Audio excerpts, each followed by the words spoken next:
Oi, pessoal. Muito boa noite para vocês. Boa noite, Celso Cardoso. Boa noite, Michele. Boa noite, Flávio Prado. Boa noite, Michele Janela. Muito bem, o Gazeta Esportiva está na área para falar de tudo que aconteceu nesse final de semana agitado no mundo da bola. Tem o Gabigol detido em cassino clandestino, olha só. Di Maria e Marquinhos do PSG passando maus bocados com a criminalidade na França. O desempenho dos grandes clubes na quarta rodada do Paulistão e o desdobramento da decisão do governo do estado de São Paulo, que suspende a realização do estadual até o dia 30 de março. Tudo isso e muito mais, logo depois dessas dicas.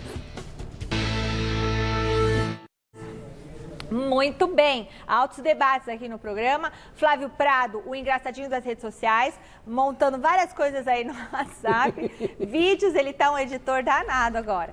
Bom, a gente está de volta com os desdobramentos todos da paralisação do Campeonato Paulista, determinado pelas autoridades do estado. Para ou não para? Nem sei, vamos informar agora, porque cada minuto o negócio muda, né? Então vamos lá. A Federação Paulista segue tentando reverter a suspensão dos jogos. Por enquanto está suspenso, gente. Então dá uma olhadinha na reportagem do José Paes.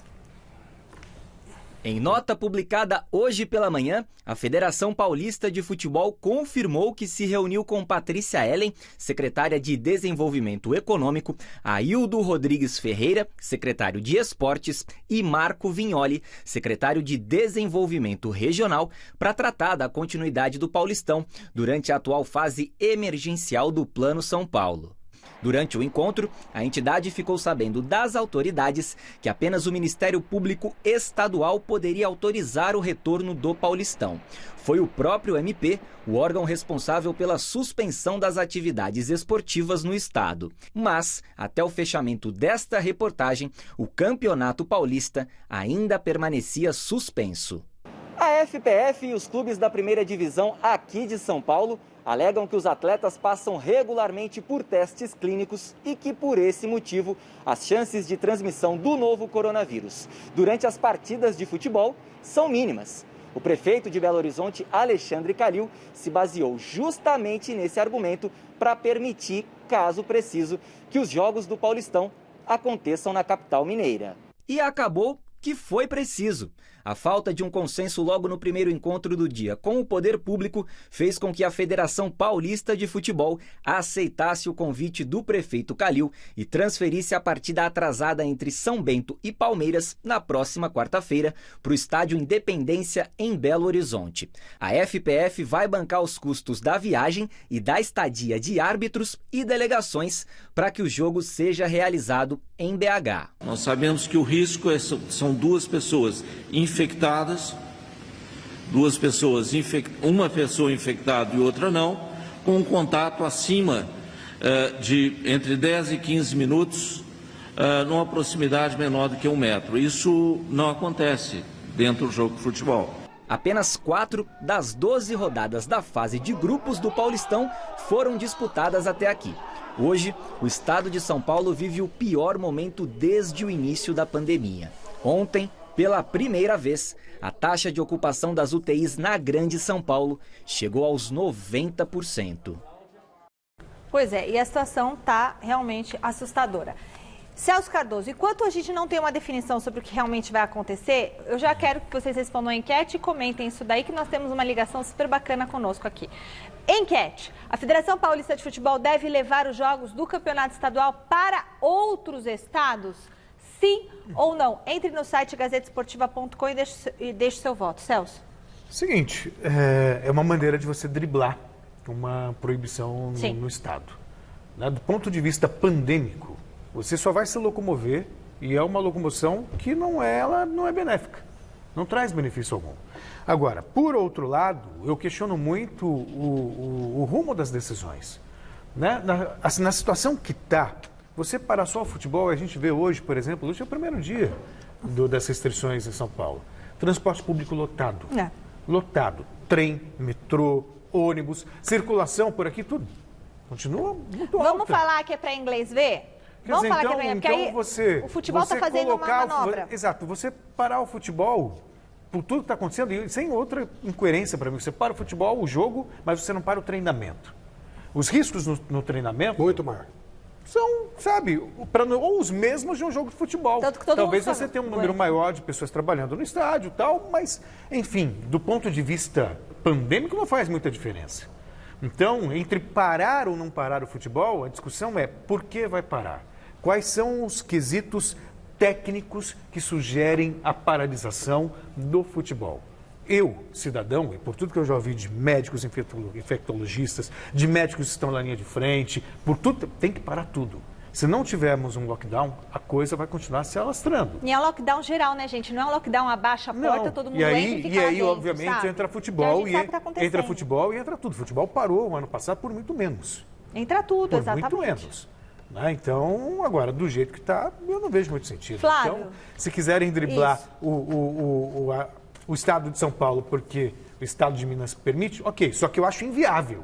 Eu quero ver como é que eles vão colocar 8 jogos num outro estado. Só isso que eu quero ver. Aí vão pegar avião, vão de ônibus, sei lá, já fica lá. Eu diria que isso já está decidido. Amanhã a reunião é pro forma. O campeonato não vai parar. A decisão amanhã se vai continuar em São Paulo ou se vai para Belo Horizonte, Mato Grosso. Belo Horizonte com certeza aceita e os outros lugares. O Palmeiras, por exemplo, ele vai com um avião fretado, um número de pessoas menor, normalmente vão 40, deve ir um número bem menor que isso. Não, na verdade vão 60 e poucas pessoas, deve ir 40 apenas.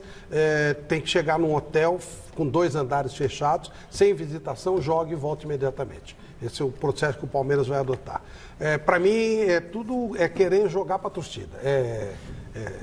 Estão querendo mostrar serviço onde não tem serviço. Não existe nada paralisado. Eu comparei com a outra vez, eu andei aqui pela Paulista, tem gente pra caramba, desde que eu estava trabalhando. Está tudo funcionando, tá aquela enganação, baixa a porta, conversa fiada. E aí você vai pegar o futebol, que não tem nada com a história, onde não há nenhuma comprovação de que alguém se contaminou durante o jogo. Nos países onde tem lockdown sério, o futebol não parou na Europa agora. Claro, mas aí se eles querem fazer palhaçada, é para fazer palhaçada, então vai jogar fora. Peraí, aí eu discordo de você num ponto. Como não tem comprovação? Tivemos 20 casos no Corinthians. Não foi mas no jogo. Treino, né, Celso? No treino. Tá, tudo bem. A gente está falando de 20 pessoas comunicantes que vão passar esse vírus para outras pessoas. No treino. E se o protocolo é tão seguro, como é que 20? Sim. No treino, então, e o treino continua. Pois é isso que eu estou falando. Então, o futebol não é essa coisa segura que todo mundo jogo fala. Não tem contaminação. O jogo não contamina. Tem no treino. Aí o que contamina, você deixa, o que não contamina, você para.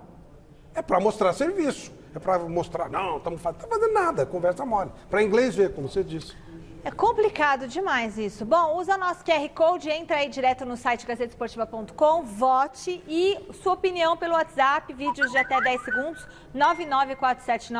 99479-1633. Pelo que sabemos até agora, nesse final de semana, nós tivemos a realização da 4ª rodada do Campeonato Estadual, a última antes da paralisação, ou não, né? E o Palmeiras contou novamente com o talento da garotada formada na base para conseguir mais uma vitória na competição, dessa vez contra a Ferroviária.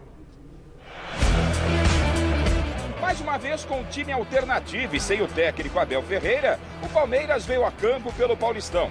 E logo de início, o Verdão encontrou uma Ferroviária fechada.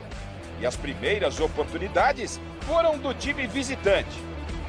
Tentando equilibrar o jogo que era fraco, o Palmeiras teve também só 2 oportunidades na primeira etapa. O primeiro tempo terminou mesmo em 0-0. Já na segunda etapa, o jogo começou quente. Logo com 1 minuto, Felipe Marques caiu na área do Verdão, mas o árbitro não marcou nada. E aos 9, Danilo de cabeça fez Palmeiras 1-0.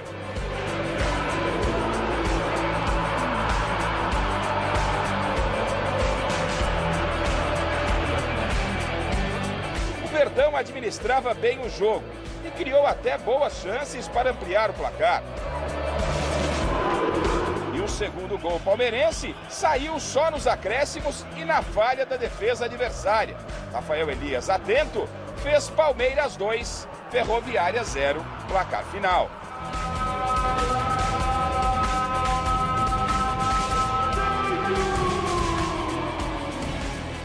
Uma primeira parte equilibrada, com pouco espaço, muito calor. Podíamos ter tido um bocadinho mais de rendimento no último terço, foi só o que faltou. Tentámos corrigir isso, acelerar mais bolas no último terço para criar mais oportunidades, mais ocasiões, e foi isso que fizemos na segunda parte, e estamos felizes por trazer estes 3 pontos. E hoje nós temos convidado aqui no Gazeta Esportiva mais um garoto formado pela base do Palmeiras, autor de um dos gols na vitória de ontem sobre a Ferroviária. Pode pôr ele no telão. Boa noite, Rafael Elias. Muito obrigada por nos atender aqui no Gazeta Esportiva. Você apareceu aí para a torcida, ganhou fãs, né, como papagaio. Agora, por que você resolveu abandonar seu apelido tão bonitinho, Rafael? Boa noite. Boa noite a todos. Muito obrigado pelo convite de estar participando pelo programa. O apelido todo mundo fala, né?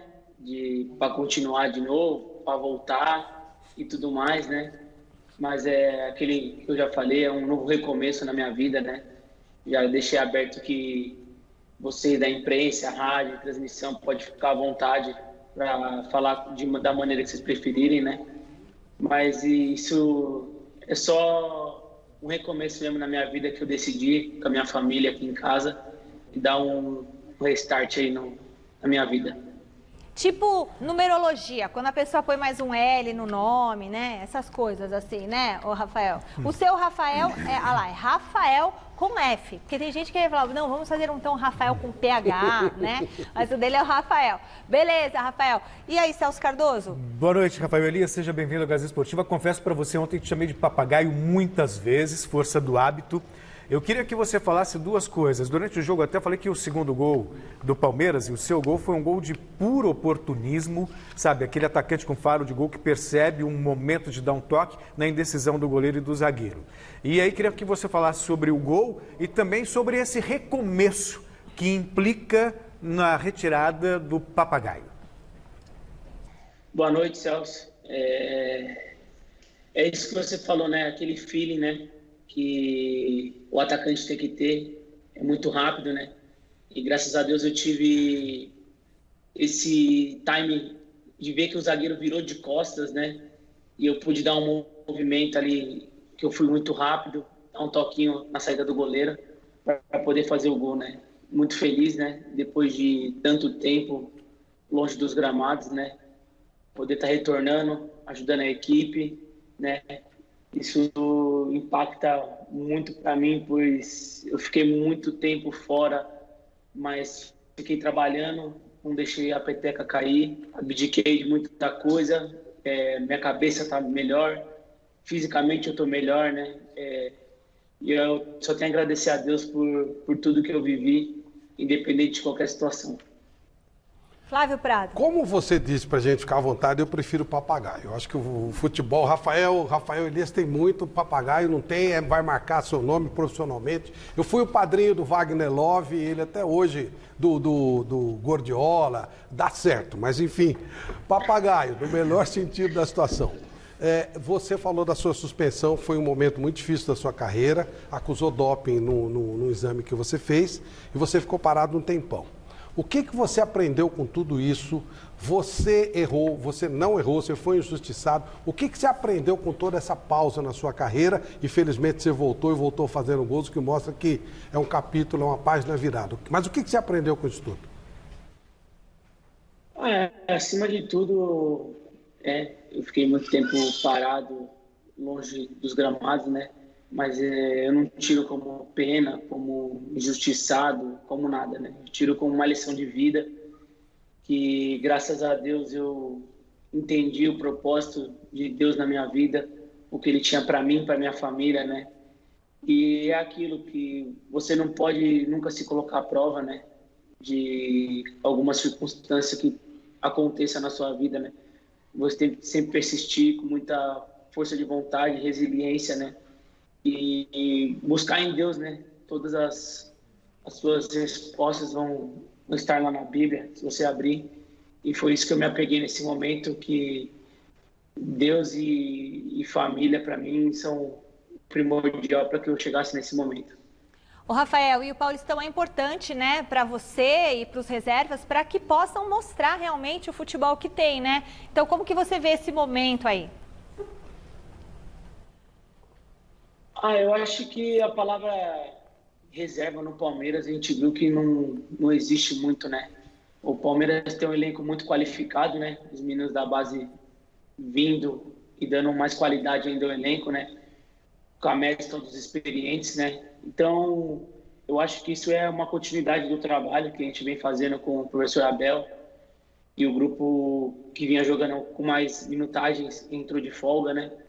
Mas é aquilo que eu vim falando também, aqui no Palmeiras a gente tem uma família, literalmente, e o intuito é todo mundo se ajudar. Daqui a pouco aqueles que estão de férias voltam, a gente se une de novo, todo mundo, e o propósito é o mesmo, buscar o máximo nas maiores competições, que é isso que a camisa do Palmeiras exige. Muito bom. Rafael, você tem nenê aí na sua casa? Que eu ouvi uma vozinha de criança, tem? Tenho. Minha filha está aqui na sala. Ai, quanto tempo que ela tem? Ela tem 10 meses. Ah, eu sei, sou mãe de 3, já escutei já ligou o meu alerta aqui, viu, Rafael? Então, olha, meu querido, você aproveite essa oportunidade, esse renascimento que você teve, esse momento que você teve para refletir, para pensar pela sua filha, pela sua família, que seja um ano abençoado. Eu sei que você é um rapaz muito religioso, então agora eu tô falando de Michele para Rafael, esqueçam as câmeras aqui. Então, olha, aproveite essa oportunidade e agarre, Rafael, com unhas e dentes, porque imagina quantas pessoas gostariam de estar no seu lugar e ter o que você tem. Então, você tem um tesouro ali, entendeu? Aproveite, desfrute disso pela sua filha, pela sua família, tá bom, meu querido? Tá bom, muito obrigado pelas palavras aí, muito obrigado pela oportunidade de estar aparecendo no programa, né? Isso aí é um novo recomeço na minha vida, na vida da minha família. Espero dar sequência no meu trabalho, né? Queria também deixar um agradecimento aqui ao Palmeiras, que se não fosse todo o suporte que eles me deram todo esse tempo, eu não sei como estaria agora nesse momento, né? Então, quero dar continuidade, independente se como Rafael Elias, como Papagaio, vocês preferirem, mas quero ser lembrado por estar fazendo gols e estar ajudando a camisa do Palmeiras. Beleza, vai pra cima, Rafael. Como é que chama a sua filhinha? Aqui, minha princesa. Oh, meu Deus do céu. Princesa. Ai, meu Deus, que linda. Como que ela chama, Rafael? Manuela. Ai, Manuela, dá um abraço na tia. Que bochecha. Que linda. Manda um beijo, filha. Manda um beijo. Parabéns, Rafael. Ela é linda. Parabéns para sua esposa também. Olha que gracinha. Isso mesmo. Muito obrigado. Que bênção. Parabéns, querido. Um beijão para você. Felicidades. Que Deus te abençoe muito nesse ano. Aproveite aí. Um beijão, gente. Obrigado, viu? Esse moleque é uma fera do futsal, viu? O futsal é a nova várzea, né? Nossa, que esse moleque jogava no futsal, um absurdo. Portanto, pode esperar que vem coisa boa aí. Vem coisa boa e é hora de refletir, seguir o jogo. É isso aí, Rafael, estamos torcendo por você. E a Manu, ai que bonitinha. E agora chega ele, sempre causando, Alexandre Silvestre. O Palmeiras deve voltar a campo já nessa quarta-feira para encarar o São Bento em jogo atrasado da terceira rodada do Paulistão. O Silvestre tá lá? Ele tá lá, ó, tá lá na academia de futebol apurando as informações sobre essa partida. Vai ter essa partida, não vai, Silvestre? Muito boa noite para você. Você já tem os detalhes da logística para esse duelo?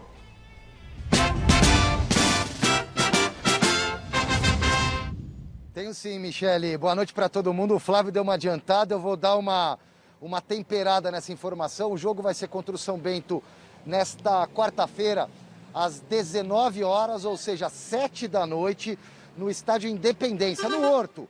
A casa do América, onde o Galo manda também. O Atlético Mineiro costuma jogar suas partidas. Minas Gerais tem menos restrições do que São Paulo. O jogo vai para lá. É o jogo atrasado, como você disse, da terceira rodada. A federação quer dar uma equiparada nos jogos. O Palmeiras tem de novo um calendário muito repleto, muito recheado. Mas eu tenho quase certeza que esse jogo também serve simbolicamente para o futebol de São Paulo mandar um recado. Existe uma queda de braço muito forte entre a Federação Paulista, o governo do estado, para que o futebol não pare diante dos protocolos. E quais serão esses protocolos para esse jogo? Exceção, por enquanto, quarta-feira, Palmeiras e São Bento. Palmeiras vai viajar amanhã, voo fretado, treina aqui à tarde, viaja à noite, tudo pago pela Federação Paulista, tanto para o Palmeiras quanto para o São Bento, assim como para a arbitragem. Voo fretado, chega em BH, dorme por lá, joga na quarta-feira, sai do estádio, toma banho direto para o ônibus, direto para o aeroporto e retorna quarta-feira à noite. O hotel estará com 2 alas isoladas, só para o Palmeiras poder ficar concentrado sem contato com outros hóspedes, e essa é a regra. E arredondando os números do Flávio sobre a delegação, em jogos normais, assim, sem grande importância, digamos assim, o Palmeiras costuma viajar com 55 a 60 integrantes. Dessa vez vão só 40, para dar uma enxugada também nesse movimento de São Paulo até Minas. É o futebol paulista migrando para Minas Gerais, querida. Volto já para falar do time que treinou e que vai jogar na quarta. Beleza, Alexandre Silvestre. E aí? E essa ideia de murchar tudo, diminuir tudo, é o que vai ser passado amanhã para o Ministério Público dos jogos aqui em São Paulo.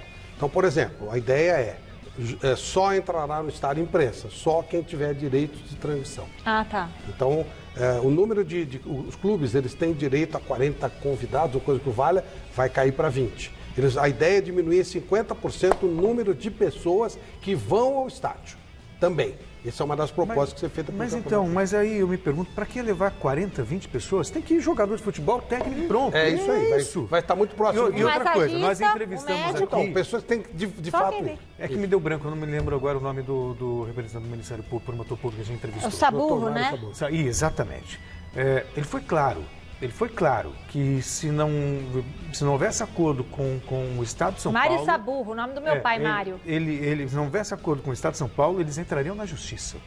E ele se diz com respaldo, assim, porque a CBF diz que tem, a Federação diz que tem respaldo de médicos, infectologistas, e ele diz que o Ministério Público também tem respaldo de médicos e especialistas falando sobre o tema. Eu perguntei justamente sobre os critérios técnicos para essa medida adotada pelo Ministério Público. Ele alegou que essa nova cepa do vírus é a razão para o pedido do Ministério Público.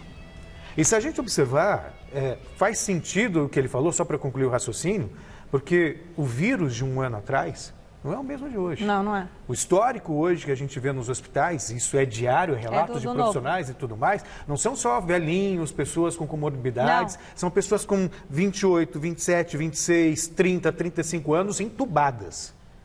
Então, é algo que eu acho que merece pelo menos a reflexão. Eu sei que existem muitos interesses em jogo, interesses financeiros, se o futebol parar, deixa de receber o dinheiro da televisão e envolve o caos financeiro, que já é de um ano de pandemia. Tudo isso nós sabemos. Mas nesse confronto eu estou tentando ser o mais isento possível e imaginável. Para mim o interesse é da permanência do futebol, até porque a gente fala sobre isso todos os dias.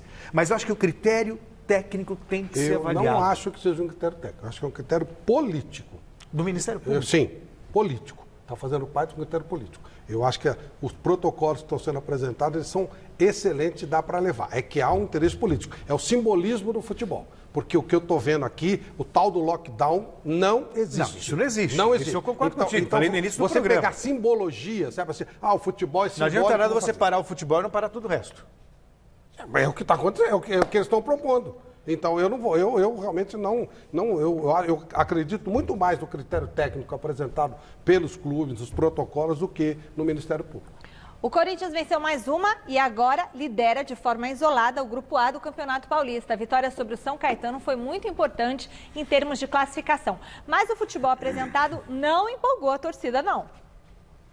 Cássio voltou recuperado de Covid e logo foi testado.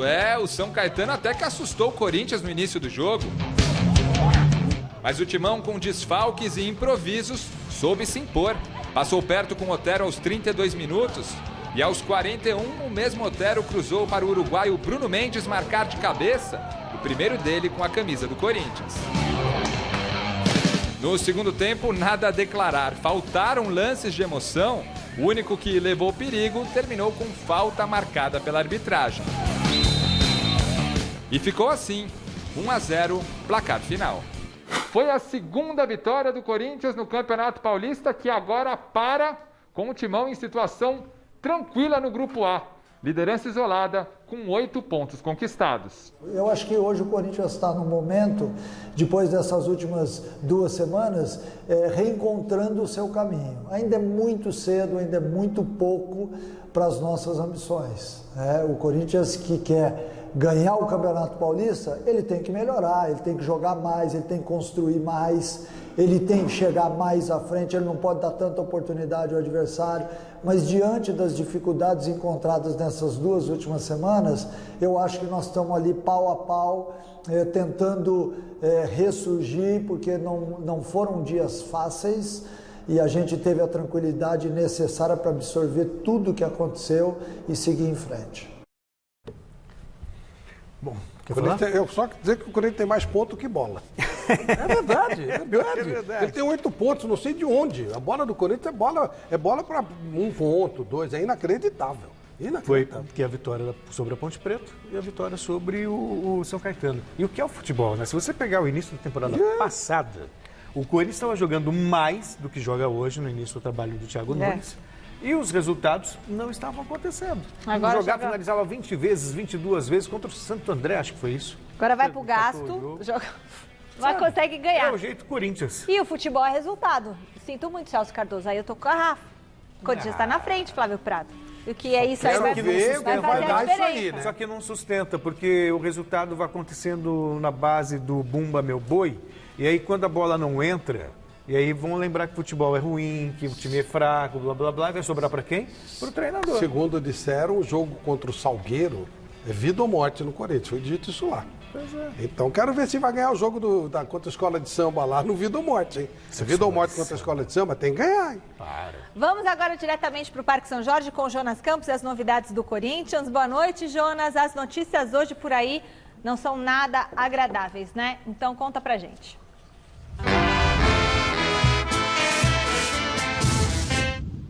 Pois é, Michele, boa noite a você, ao Flávio, ao Celso, a todo mundo que acompanha o Gazeta Esportiva.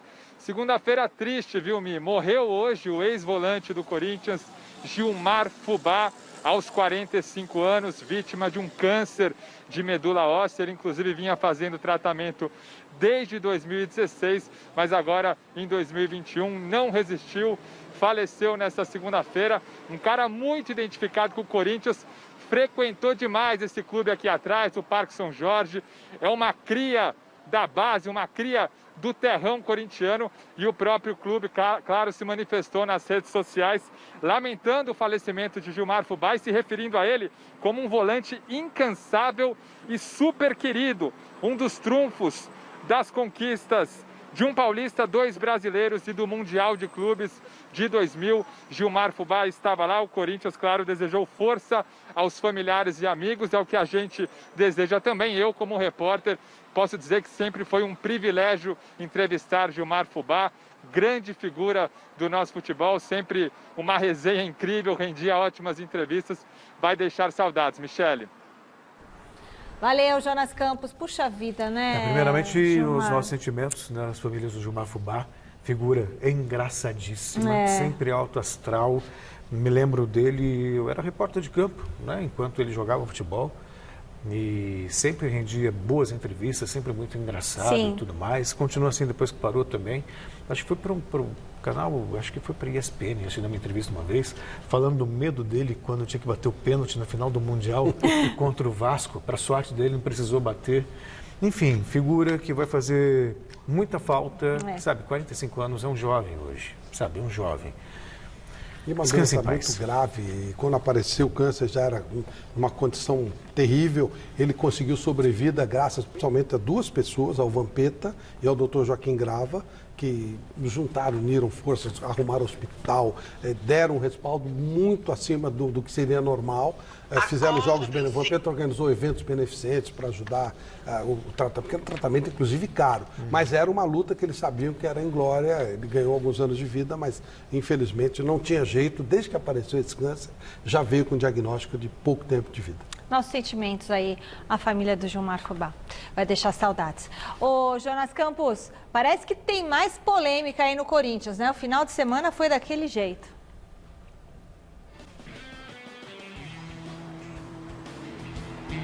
Pois é, Michele, o Ivan Grava, que é filho do Joaquim Grava, né, citado agora pelo Flávio Prado, grande médico, o Ivan Grava pediu demissão neste domingo por divergências com a diretoria do clube, com a direção do clube, divergências principalmente relacionadas ao prazo de retomada aos treinos dos atletas infectados pelo novo coronavírus. Autoridades de saúde liberam o retorno dos jogadores a partir de 10 dias de isolamento, e o Ivan Grava preferiu segurar alguns jogadores por mais tempo. Isso gerou uma certa divergência no clube, e ontem o presidente do Corinthians, Duílio Monteiro Alves, deu entrevista após a vitória do Corinthians sobre o São Caetano para esclarecer essa história e explicar a demissão do doutor Ivan Grava. Vamos ouvir o Duílio. O Corinthians, em todo esse ano de pandemia, retornou seus atletas baseado em ciência, em saúde, em todos os órgãos de saúde, em todo o nosso departamento médico, num período máximo, atleta já jogando com 10 dias após o exame detectar a infecção. Então, o que existiu foi uma discordância de tempo de retorno entre o que o doutor Ivan Grava passou e o que o Corinthians e todos os outros clubes vinham fazendo e vêm fazendo há praticamente e infelizmente há um ano que vivemos essa pandemia. Então, ficou resolvido que os atletas poderiam retornar realmente antes do previsto pelo doutor Ivan. O doutor Ivan se sentiu desautorizado e achou melhor pedir demissão. Então, para que fique claro, nenhum jogador do Corinthians, nenhum diretor, nenhum funcionário do CT, ninguém estava descumprindo o protocolo como vem sendo dito por todos. Mas aí, gente, sabe, cada um na sua área. Não importa o que os outros fazem. Se você tem um médico, se você tem um especialista, ele cuida da gestão da saúde. Ele assume. Então, se ele determina algo e alguém que não é a autoridade, porque outros estão fazendo de outra maneira, resolve desautorizá-lo, está certíssimo ele. Está certíssimo ele. Porque isso é ingerência. Isso é ingerência. Se ele é a pessoa responsável para definir isso, e alguém que não é da área vai e desautoriza, por que então a permanência? Eu entendo claramente a postura do Ivan Grava. Não, ele só merece parabéns.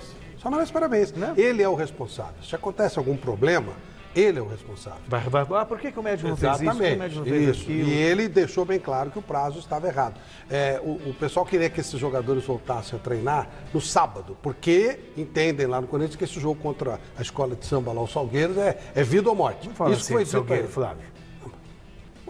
É uma honra para o time de Salgueiro ser comparado com uma escola de samba espetacular, que não é o caso do Salgueiro. Né? Mas eles entendem que é um jogo de vida ou morte. E aí ele falou, gente, eu gostaria também, mas não dá. Tem que ser um dia depois. E aí insistiram no sábado. O Duílio disse que iria prevalecer a ordem da presidência e ele resolveu sair, no que ele fez muito bem. Ele foi desautorizado, sim, e olha, isso vai ter algumas coisas muito lá na frente. É muito possível que o doutor Joaquim Grava também saia de lá. Existe muita pressão, um clima pesadíssimo no Corinthians, envolvendo inclusive outro médico, aquele grosseiro que entrou aquele dia no Mesa Redonda, que eu prefiro nem falar o nome. Tem nomes que é melhor a gente nem falar, né? Muita pressão, muita onda, chegou a dizer que se não tivesse providências contra a família Grava, que ele iria fazer denúncias no Conselho Deliberativo do Corinthians. Se ele tem denúncias a fazer, deveria fazer, né? É contra o Duílio. Então, a coisa está complicada lá, viu, gente? E se não ganhar da escola de samba, vai ser difícil explicar. Bom, já o São Paulo foi ao interior do estado encarar o Novo Horizontino e voltou de lá com uma derrota na bagagem, a primeira sob o comando do técnico Hernan Crespo. Novo Horizontino e São Paulo pela 4ª rodada do Paulistão. O time da casa começou abrindo o placar aos 46. Cléo Silva pegou a sobra e empurrou para o gol, 1-0. Na segunda etapa, Igor Vinícius cruzou e Rojas livre se jogou de cabeça e deixou tudo igual. Já aos 37, Reinaldo recuou a bola errado e Guilherme Queiroz aproveitou a oportunidade soltando uma pancada em direção ao gol. Final, Novo Horizontino 2, São Paulo 1. Creo que nosotros merecimos ganar. Creo que el empate, ya era el empate era muy justo. O sea, no era correcto el empate. Imaginemos perder. Pero igual hay que felicitar a Novo Horizontino, hay que felicitarlo porque con sus propias ideas trató de no dejarnos jugar y tuvo ocasiones y hay que felicitarlos. Pero si pienso en mi equipo, pienso que mi equipo fue mejor.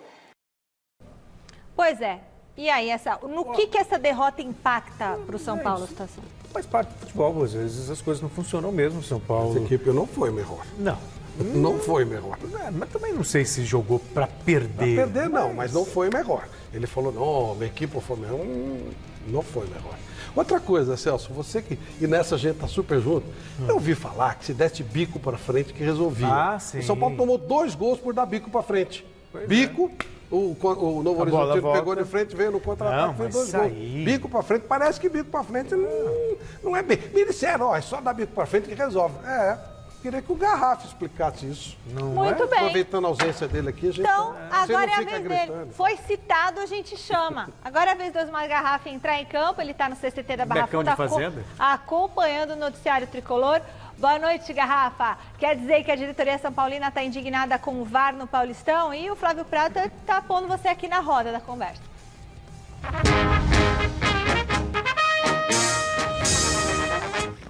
Boa noite, Michele. Boa noite, Celso. Flávio, boa noite a todos.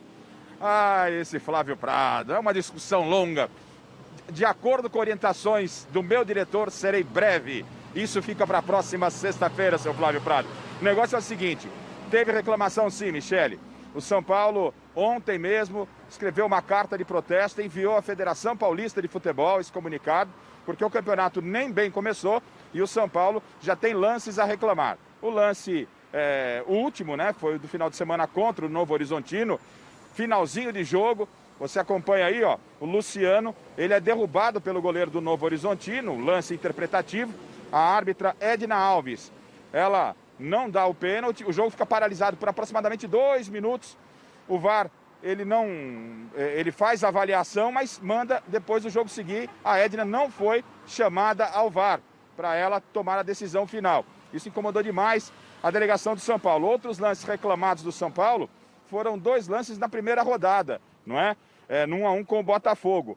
O gol do Botafogo foi um gol meio que duvidoso. O VAR não teve condição técnica de avaliar se estava ou não em condição legal esse gol do Botafogo. E o outro lance reclamado pelo São Paulo é que teve um segundo gol, poderia ser um segundo gol do São Paulo, mas foi marcado um impedimento inexistente do Daniel Alves, né? O Daniel Alves faz o lançamento para aquele que seria o gol da virada do São Paulo, e o São Paulo também se sentiu prejudicado, fez um protesto, mas é apenas para forma, né? Porque não vai acontecer absolutamente nada, Michele.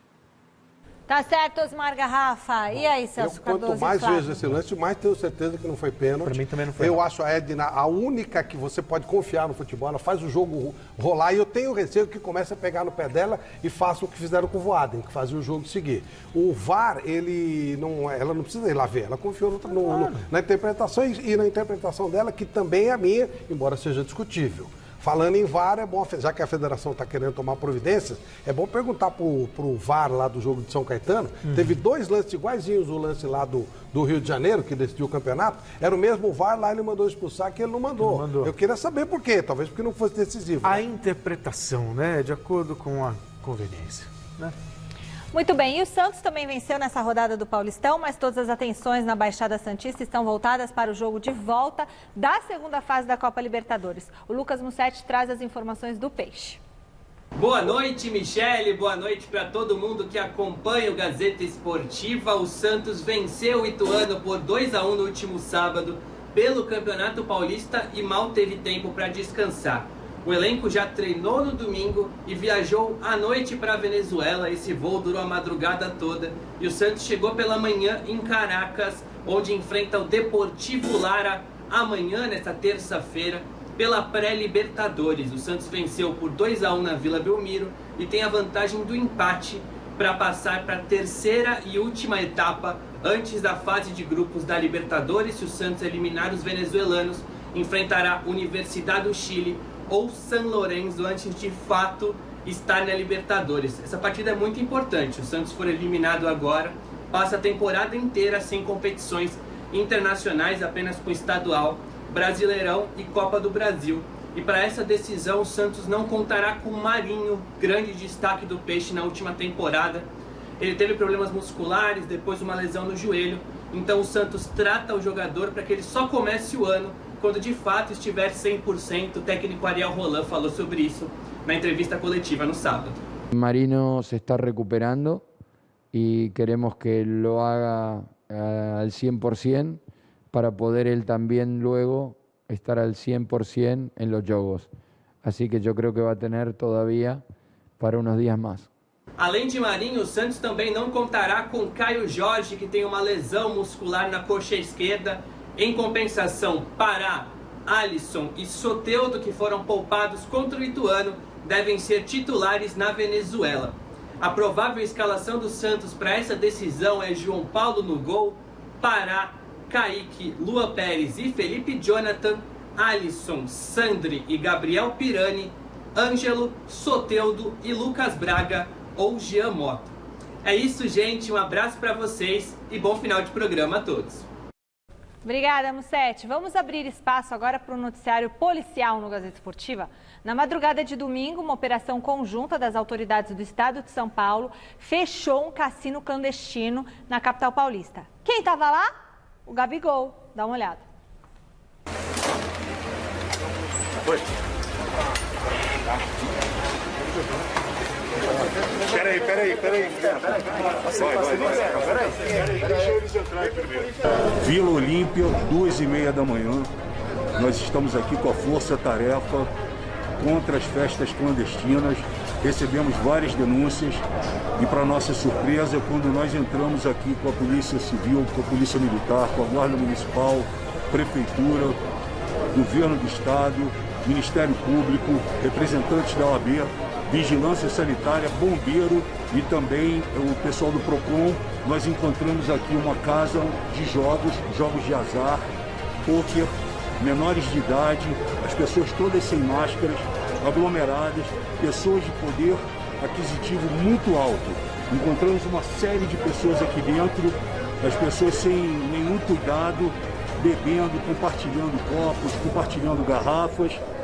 E, para nossa surpresa, nós encontramos aqui dentro o MC Gui e também o jogador do Flamengo, o Gabigol. Faltou um participar do jogo hoje? Não, mano. Mais um que idiota de p***. Dr. Rui, chefe da Polícia Civil do Estado de São Paulo, já determinou que sejam levados para a delegacia. Está o Dr. Nilton aqui, comandando a operação do Garradop. Lamentavelmente, mais uma noite que a Força Tarefa, recebendo diversas denúncias, vem para fechar uma casa, dessa vez de alto poder aquisitivo. Gente, e ontem o doutor Nico deu entrevistas para a gente no mesmo redondo, e ele falou que já estava comandando uma outra operação para um outro cassino, que ele já aconteceu. Dono, é uma holding, é uma rede. Sabe? Então, são pessoas... Lá dentro eles são estavam pessoas de máscara, que também têm não? bom poder aquisitivo, que provavelmente saíram aí às ruas também fazendo buzinaços, né? E que, na verdade, estão dando uma banana para a pandemia como se isso fosse o mais certo a fazer. Né? Quer dizer, acho que o pior para o Gabigol foi a desculpa que ele arrumou. Sabe? O que ele falou? Falou que ele foi jantar com os amigos, que não sabia bem que era um cassino. Conversa para boi. E também não poderia jantar depois das 10 da noite, como o doutor Nico disse. Foi realmente, sabe, aquela coisa assim, papelão. E ele ficou escondido, o Gabigol, debaixo da mesa, 40 minutos. Depois não foi muito gentil com os policiais, como se ele tivesse mais o Rafael Vanucci, né, ficaram escondidos, aí ele botou um negócio em cima da cabeça, um pano, tal, para se esconder. Gente, é fogo, né? É o exemplo que a gente tem aí, agora, né? Infelizmente, né, é muito a cara do brasileiro, né? Sim. É uma verdade, tá? Só o Gabigol faz isso, né? Hoje eu vi uma definição de como funciona o Brasil. O Brasil, ele não é exatamente um país. Ele é um amontoado de gente que acha que tem direito de fazer tudo e o outro não pode fazer nada. Então são julgadores, mas que fazem exatamente o que os outros fazem. E aí fica difícil você ter uma consciência coletiva, né? Só que aí, no caso aí, foi pego e tal. Mas tem um monte de gente que, inclusive, deve estar detonando ele em rede social, que faz a mesma coisa. Não estou defendendo, né? Nem de longe. É da migué. Né? O famoso migué. Vou dar um jeitinho aqui, que eu tenho um amigo ali, tenho outro acolá, e nisso ele olha para o próprio umbigo e dane-se. É o cara que para na vaga da farmácia, né? Na vaga que não pode parar na farmácia, e aí quando é pego, aí ele fica nervoso também. Povo, esse é o problema. Fica dando desculpa. Povo, Olha, até na França o noticiário esportivo se confunde com as páginas policiais. Nesse domingo, durante o jogo entre PSG e Nantes pelo Campeonato Francês, o Leonardo, que é diretor de futebol do PSG, precisou ligar para o técnico Maurício Pochettino, avisando que uma quadrilha invadiu a casa do argentino Di Maria e manteve a família do jogador como refém. O atacante foi imediatamente substituído, saiu de campo chorando depois de ser informado do ocorrido. Após o apito final, se soube que o zagueiro brasileiro Marquinhos também foi vítima desse tipo de crime, com ladrões invadindo a casa do jogador, mantendo a família como refém durante a ação. Os bandidos fugiram, levando pertences de valor, né? E os dois atletas aí e a família passam bem. Mas que coisa, né, essa situação? Existem quadrilhas especializadas nesse tipo de roubo. Já aconteceu com muita gente em vários países da Europa. Eles não sequestram, porque a pena de sequestro é muito pesada. Então, eles prendem as filhinhas do Di Maria. Di Maria, elas ficaram dentro de um guarda-roupa amarradas e tal. São criancinhas, meu. Não é um absurdo, um negócio impressionante. Os prejuízos são gigantescos, leva-se muita joia, muito relógio, muita coisa. Aí você vai dizer, pô, por que o cara tem isso? Porque ele tem, é o trabalho dele, ninguém tem nada a ver com isso. São quadrilhas especializadas, é um negócio terrível e isso tem acontecido como praga em vários países da Europa. Novo contato com o Alexandre Silvestre na academia de futebol. Silvestre, até quando o Palmeiras vai continuar apostando na base? Já tem uma perspectiva de quando todos os titulares voltam a ficar à disposição? E quando que o Abel Braga volta? Abel Ferreira volta?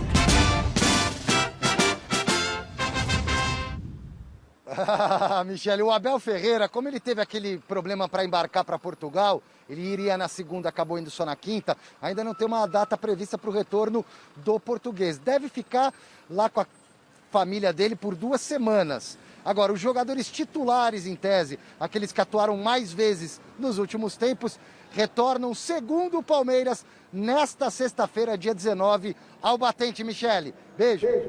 Valeu, Silvestre, muito bom. Recadinhos do WhatsApp agora, pode rodar. Boa noite, todo mundo do Gazeta Esportiva. Eu acho que a Federação Paulista deve levar os jogos para outro estado. Sim. Abraço, Márcio de Jundiaí. O futebol se mostrou bem vulnerável em relação a essa doença e a gente está lidando com vidas. Eu sou contra levar o futebol paulista para outros estados. Luciano da Saúde, vai Corinthians! Boa noite, Michele, Celso, Flávio, Antônio Scott, corintiano. E na minha opinião, a Federação Paulista deve levar os jogos para outro estado, sim, senhor. Abraço! Abraço, Scott, bom te ver. E o Garrafa chega agora contando como que o São Paulo está trabalhando para a sequência da temporada. Garrafa, qual que é o próximo desafio do Tricolor?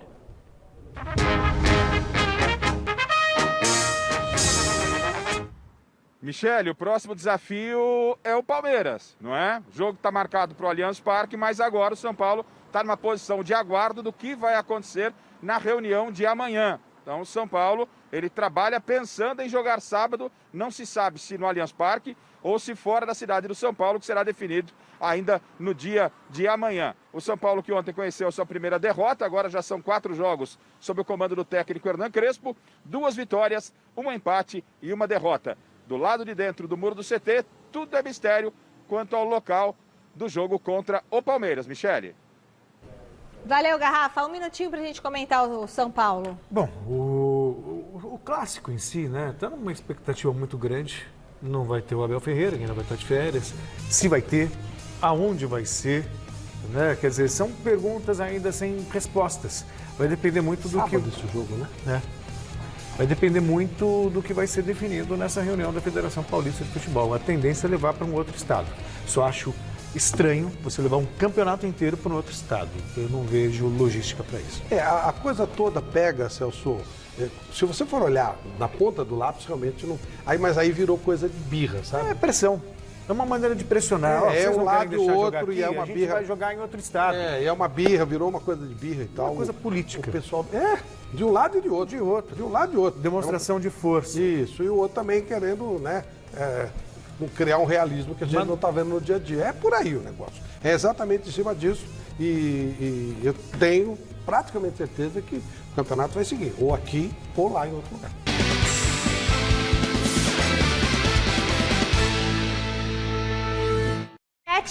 Enquete. Federação Paulista de Futebol deve levar os jogos do campeonato estadual para outros estados? A maioria respondeu que não, mas foi muito apertado, 51% dos votos. Agora, e se o outro estado também estiver em lockdown? Não, lockdown ninguém teve coragem numa fase de fazer, vermelha. Né? Aliás, Fortaleza acho que fez, né? Fortaleza acho que sim. Tiver numa fase vermelha, tiver numa situação ruim. Fez. Né? Então né? tem que ver, né? Isso daí. É que muitas vezes falta coragem para os nossos governantes, essa é a realidade. Gente, acabou. Muito obrigada, Celso, muito obrigada, Flávio. Fique agora com o Jornal da Gazeta. Até amanhã. Tchau. Tchau, tchau.